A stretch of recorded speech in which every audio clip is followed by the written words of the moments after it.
Hi. They say trust dies slowly, like a slow leak in a tire, unnoticeable at first, until you're stranded in the middle of nowhere, wondering how long it's been going flat. For me, that slow death began with something small, a pencil cup. She kept it on her desk, a bright yellow ceramic thing, chipped on one side from a move we made during our first year of marriage. I remember packing that desk together, her giggling as we wrapped her nerd stuff in old newspapers, the way she nudged me when I found her high school calculus trophy and teased her about it. That cup held pens, highlighters, and one red mechanical pencil she swore brought her good luck when tutoring students. So, when I came home that Tuesday evening and saw her desk bare, it didn't register at first. Just a cleared workspace. The cup was gone. The textbooks were still there, unopened, neatly stacked. No laptop. No tutoring notes. No scribbled lesson plans like usual. She was in the kitchen, humming, making tea. She smiled when she saw me like nothing was off. "Everything okay?" I asked, still standing at the threshold between the hallway and the kitchen, bag slung over my shoulder. "Yep," she said cheerfully. "Just tidied up a bit. Figured the desk needed a reset." That was her word lately. Reset. Reset her sleep schedule. Reset her diet. Reset the marriage. Like we were an app that just needed a reboot, not two people slowly drifting into two different solar systems. "I thought you had a session tonight," I said, glancing back toward the desk. "Oh yeah.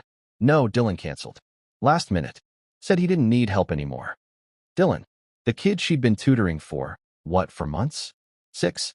I'd only met him once. Quiet, polite, the kind of high school junior who probably still held the door open for his mom. I remember thinking how refreshing it was, someone his age still wanting in-person help with math in the age of video calls.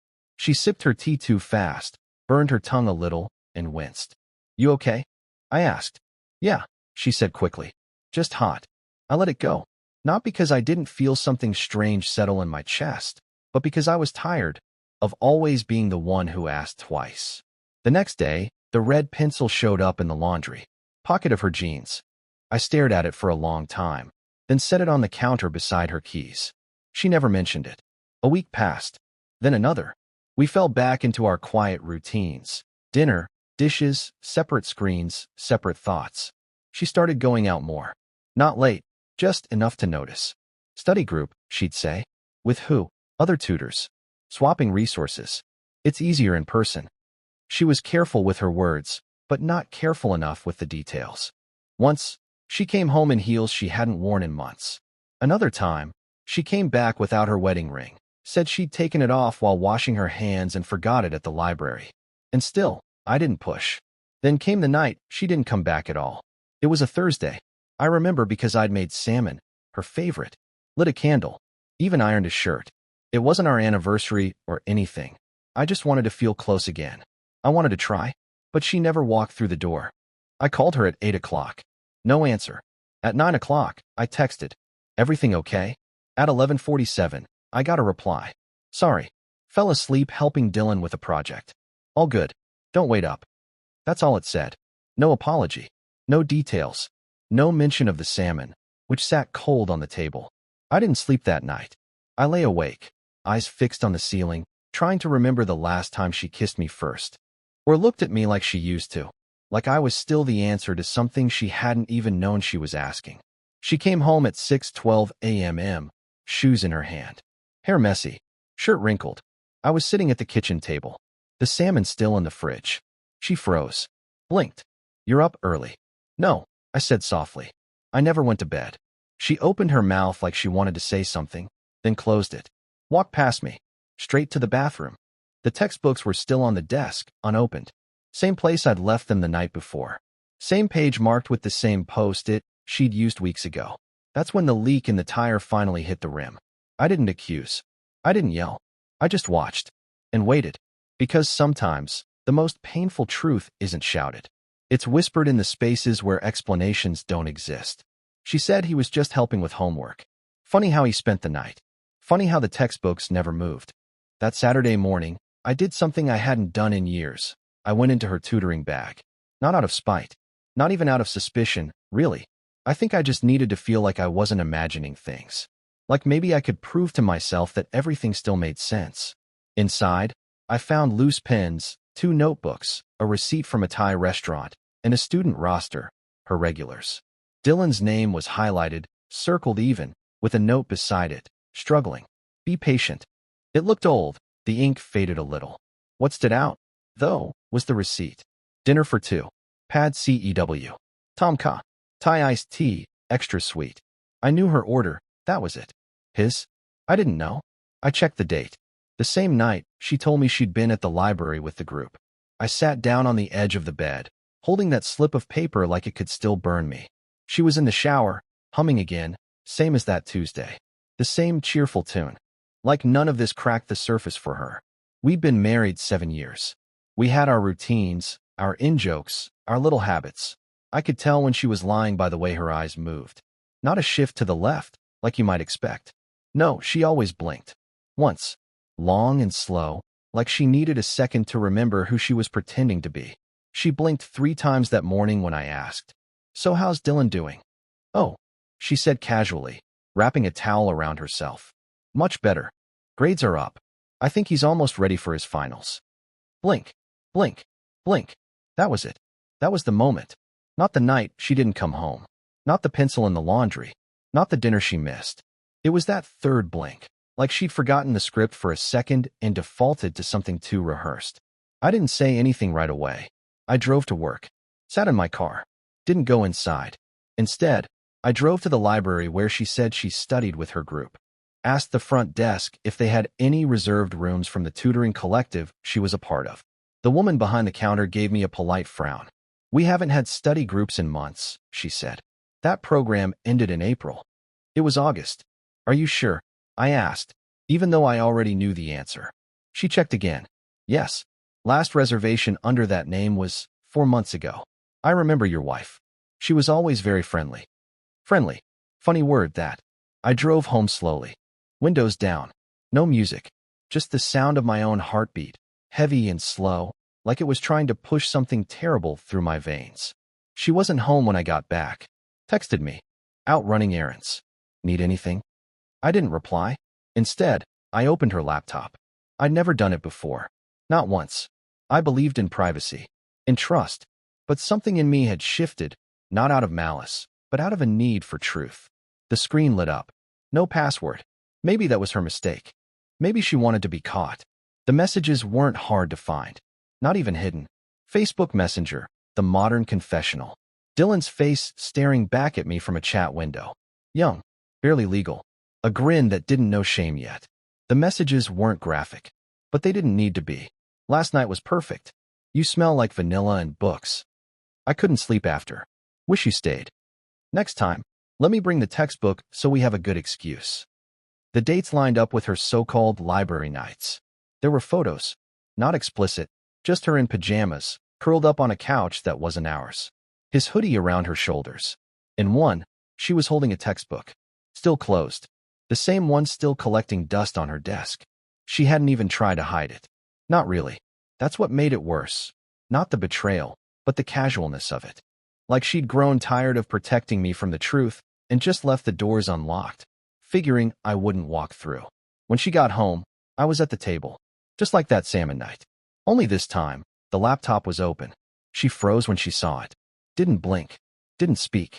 Just stood there, keys still in hand, like a kid caught sneaking back into the house past curfew. I didn't yell.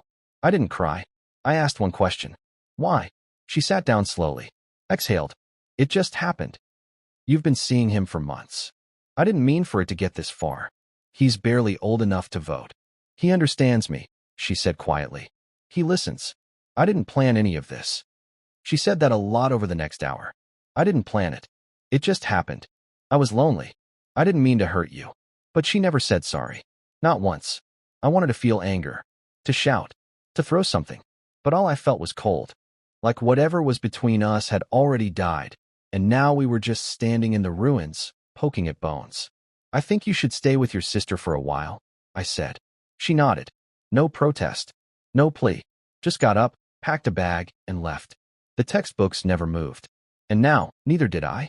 She was gone before sunset. No ceremony, no drama. Just the click of the door and the kind of silence that doesn't just fill a house. It settles into your skin. I didn't move from the kitchen table for a long time. The laptop was still open. Her scent still hung in the air, that soft vanilla from some bottle I'd bought her last Christmas. A scent that used to mean closeness. Now it just meant confusion. I didn't call anyone. I didn't tell my friends. Part of me was embarrassed, not just that it happened, but that I hadn't seen it coming. But the truth is, I did. I just didn't want it to be true. Over the next few days, I went through the motions. Work, sleep, wake, repeat. I stopped checking the desk, left the textbooks right where they were. That unopened math book felt like the most honest thing in the house. It was a Tuesday again, a week to the day after she spent the night at his place, when I got the letter. Handwritten, folded neatly into an envelope with no return address. Just my name. Inside were 2 pages, front and back. Her handwriting. She said she needed to explain, not to win me back, not to clear her conscience, but because she owed me the truth. She wrote about how lonely she'd become, how small she felt next to the quietness that had crept between us. I didn't cheat because of him, she wrote. I cheated because I thought I was already alone. She talked about how Dylan wasn't the reason, just the mirror. Someone who looked at her like she still mattered, like her thoughts had weight. She said she missed being seen, heard, needed. I didn't know how to feel about that, because part of me understood. There were months, maybe even years, where I'd stopped asking how she was, where I thought providing was the same thing as loving. I thought dinners and bills and holding her hand during movies meant we were okay. But I stopped looking her in the eyes, stopped listening when the words got heavy. I let the space between us grow, and I didn't try to close it. I just learned to live with it. Like a draft through an old window, something you ignore long enough that it becomes background noise. Still, none of that justified what she did. Her final paragraph said as much. I know I broke us. I know I lied. I know I crossed a line I can't uncross. But I loved you. I still do. I'm just not sure that means anything now. She signed it with her full name, not the pet name she used to use, not even just her first name. It felt official, like a goodbye from someone who didn't expect to be forgiven. I folded the letter carefully, placed it in the top drawer of the desk, the one with the broken hinge. I didn't cry, not then, not even later, but I grieved, quietly, over weeks, months. I started therapy. First session, I told the counselor. She said he was just helping with homework. Funny how he spent the night. He nodded, said nothing, and let me fill the silence. It helped. Time passed. I moved the textbooks eventually, gave them to a local library, cleaned the desk, got rid of the red pencil. The desk looked cleaner after that, but emptier too. Some things, once lost, don't get replaced. I don't hate her. I wish I could say I did. It would make everything easier, simpler, cleaner. But the truth is more complicated than that. She hurt me, but I hurt her too, in smaller ways, longer-term ways. Not by betrayal, but by erosion, by absence. That doesn't excuse her choice, but it helps me live with mine. I filed for divorce quietly. No lawyers fighting over spoons. No dramatic showdowns. Just papers signed in silence. She didn't contest, didn't ask for anything. And that was that. I don't know if Dylan's still in her life. I stopped looking. But sometimes, on quiet mornings when the coffee's brewing and the sunlight hits the wall just right, I think about the night she didn't come home, and how the textbooks never moved, and how betrayal doesn't always announce itself with shouting or lipstick stains. Sometimes it arrives with a quiet lie and a desk left untouched. And still, I'm healing, piece by piece. I don't check bags anymore, don't read messages, but I do look people in the eyes. I ask twice. I listen longer. Because now I know how love fades when you stop paying attention. And I won't let that happen again. Not to me. Not to whoever comes next. Bye-bye.